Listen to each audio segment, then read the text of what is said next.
বলি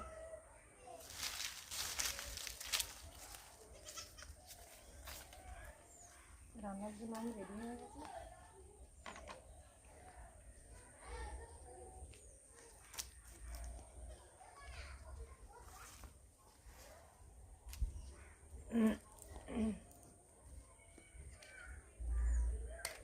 নমস্কার, রাধিনী কুকিং ব্লগে আর একটু নতুন পর্বে আপনাদের অনেক অনেক শুভেচ্ছা। তো বন্ধুরা, আজ আমি ছানা চিংড়ি দিয়ে আর বাঁধাকপি দিয়ে রসা করে দেখাবো ঝাল ঝাল। তো আপনারা দেখতে থাকুন, আশা করছি ভালো লাগবে।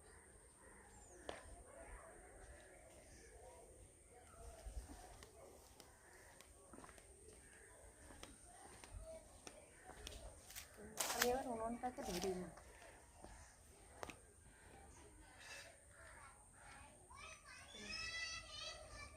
আমি এবারে শিলটাকে ধুয়ে নিয়েছি।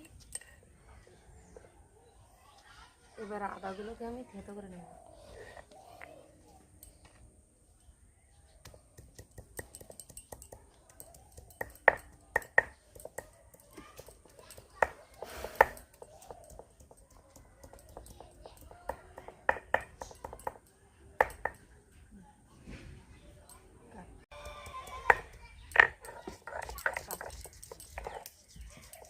রসুনগুলোকে খেতে লাগে বেড়ে দেয়।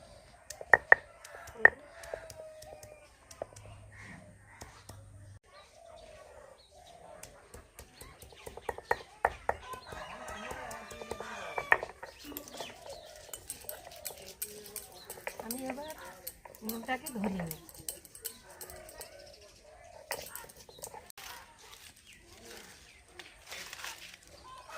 প্রথমে এই কলা বাদামটা দিয়ে দিলে তাড়াতাড়ি ধরে যায়।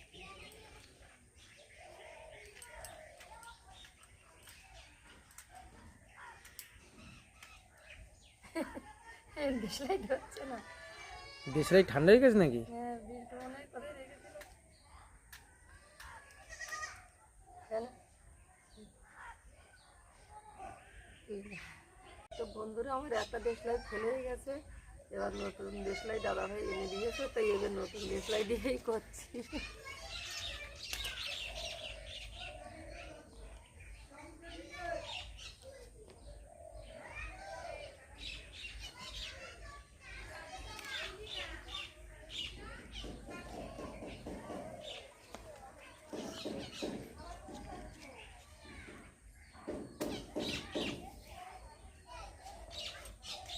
একবারই ধরে যাচ্ছে, কিন্তু শীতই আছে এখানে, ঠান্ডায় তো শীতই আছে।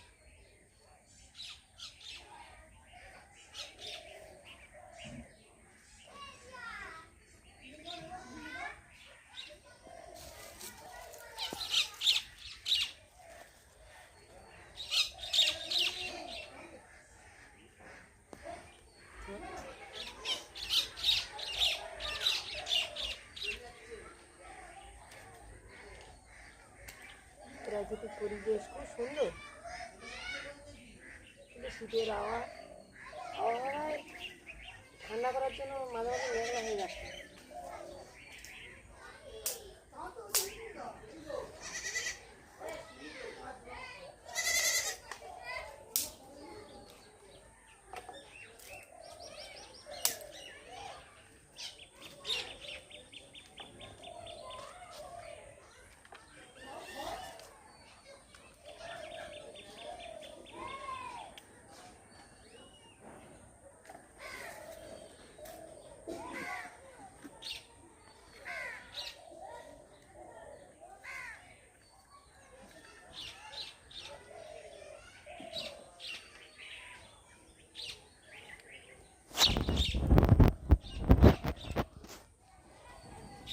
এই তো জ্বলে উঠেছে।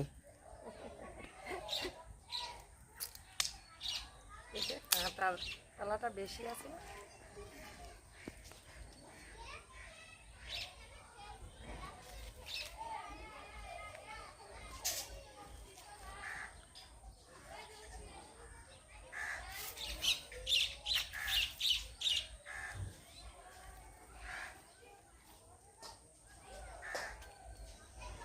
এবার আমি কড়াই দিয়ে দেবো। অনেক যুদ্ধ করে উনুন জ্বালানো হলো। কারণ কি এখানে বেশিরভাগ মানে এখন কুয়াশা শিশির এর উপরে পড়ে, যার জন্য কাঠগুলো ভিজে যায়। মাঝে মাঝে আমরা ঢেকে রাখি, কিন্তু বেশিরভাগটাই অনেক সময় ব্যস্ততার ভিতরে ভুলে যায়। তাই আজ খুলছি, কিন্তু শিশিতে ভাব বলে মানে স্যাঁচিতে হয়ে আছে, কাঠগুলো তো ধরছে একটু হয়ে গেছে।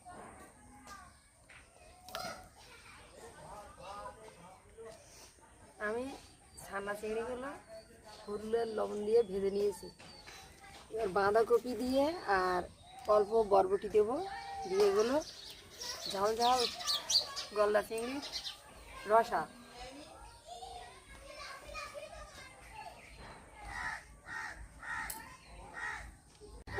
কই কই কই কই কড়া আমার গরম হয়ে গেছে, তেল দিয়ে দেবো। আমি হলুদ লবণ দিয়ে যেহেতু চানা চিংড়িগুলো ভেজে নিয়েছি আগে, তো এবার আমি তেল দিয়েছি। আর বরবটি আমি সবগুলো নেব না,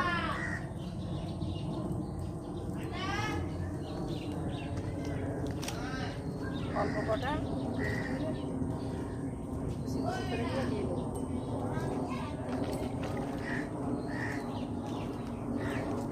তেল গরম হতে হতে আমি এগুলো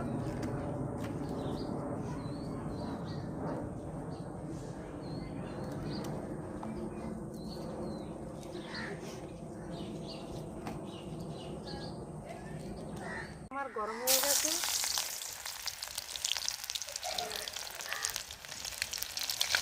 আমি এবার এটাকে রসুন দিয়ে দেবো,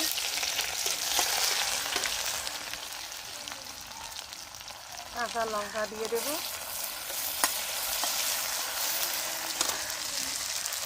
আদা দিয়ে দেবো, তেজপাতা দিয়ে দেবো, শুকনো লঙ্কা তেলে দিয়ে দেবো, আর জিরে দিয়ে দেবো।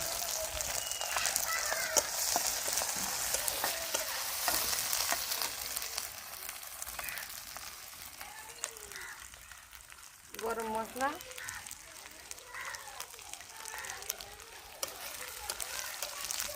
এবার আমি বরবটিগুলো এর উপরে দিয়ে দেবো।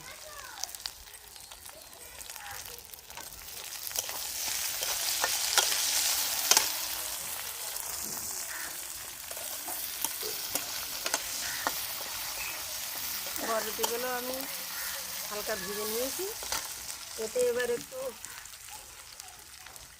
হলুদ দিয়ে দেবো, একটু লবণ দিয়ে দেবো।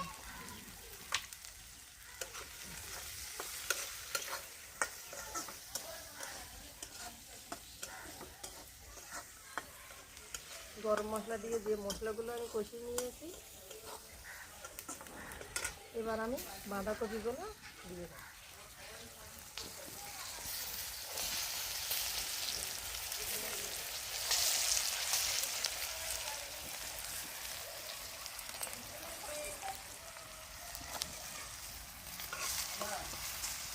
আমি আর একটু হলুদ আর লঙ্কা দিয়ে দিয়েছি, আর একটু স্বাদ মতো লবণ দিয়ে দেবো। এবার হালকা জল দিয়ে জলে দিয়ে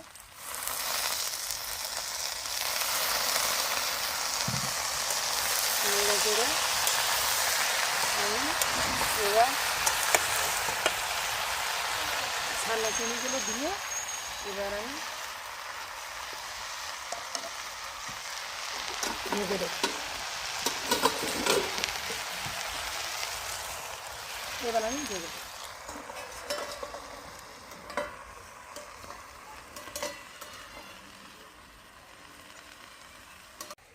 এবার আমি ঢাকনাটা খুলে দেখি যে কেমন কি হয়ে আছে। এতে অনেকটা চিংড়ি মাছ কিংবা সমুদ্রের কাঁকড়া বা পাতি কাঁকড়া বা গোল কাঁকড়া হোক, যে কোনো কাঁকড়া বা চিংড়ি মাছের তরকারির একটা স্বাদই আলাদা। বড় মানে দেশি মাছের সঙ্গে ফেল, কাঁকড়া চিংড়ি মাছ পাতি কাঁকড়া হোক বা গোল কাঁকড়া হোক, মানে যে কোনো কাঁকড়া খাই দিতে পারে। এই ছানা চিংড়িতে তো জবাব নেই, জবাব মানে না জবাব। এবার আমি এতে সামান্য পরিমাণ একটু চিনি দিয়ে দেবো, বেশি পরিমাণ দেবো না।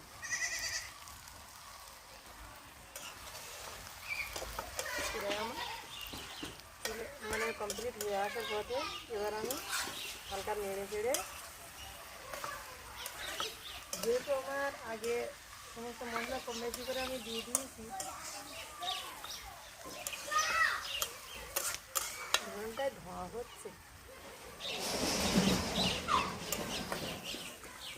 উনুনও ভালো জ্বলছে, প্রথমে তখন জ্বলছিল না, আর এখন মানে সুন্দর জ্বলছে।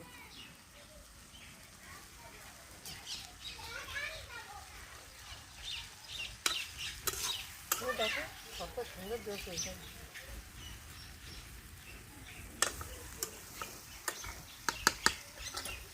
আমি এবার জিরের গুঁড়োগুলো দিয়ে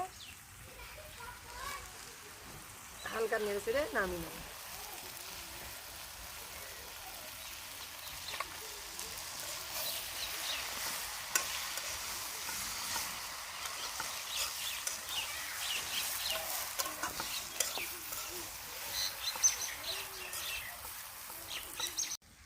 যেহেতু আমি প্রথম চালতে বেশি জাল দিয়েছিলাম, কিন্তু এখন একটু কম ধিনা আঁচ দিতে হবে, এই কারণে বাঁধাকপিটা আবার জ্বলে যেতে পারে, মানে পুড়িয়ে যেতে পারে।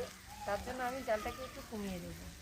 নামানোর পথে তখন একটু হালকা জাল দিলে ওটাকে ভালো মানে কমে আসে, আর টেস্টও ভালো হয়। কিন্তু এখন যদি বেশি জাল দিই তাহলে বাঁধাকপিটা পুড়েও যাবে, ওর টেস্টও ভালো হবে না। এখন আমি হালকা ধিনা আঁচে রেখে এগুলোকে আমি নামিয়ে, আমি আঁচটা বাইরে পেরে নিয়েছি। আমি আমার সিস্টেমে যেভাবে বাঁধাকপিকে ছানা চিড়ে রান্না করলাম, তো আপনারা আমার সিস্টেম যদি ভালো লাগে তো এইবার রান্না করে দেখবেন, ভালো লাগবে।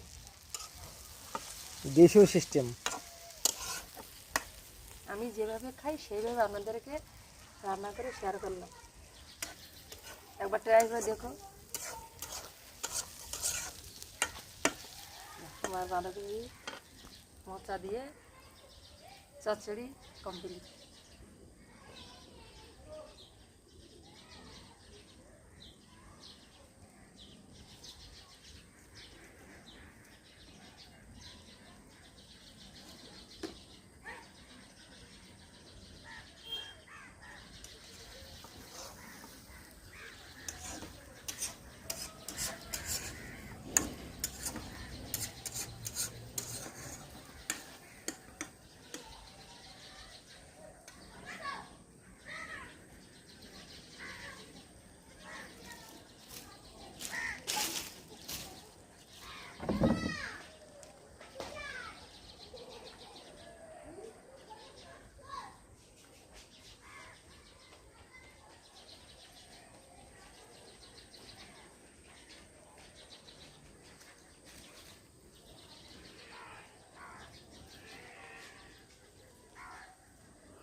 দেখো কেমন করছে, আমি সবজিটা ধুয়ে নেবো।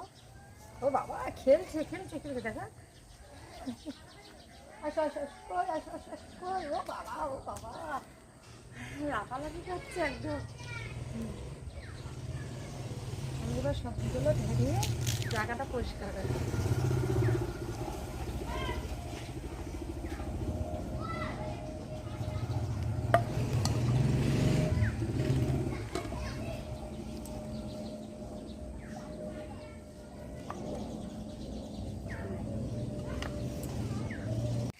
বড় ছিল, হ্যাঁ। ছাগলের সৌন্দর্যটাই আলাদা হয়ে গেছে।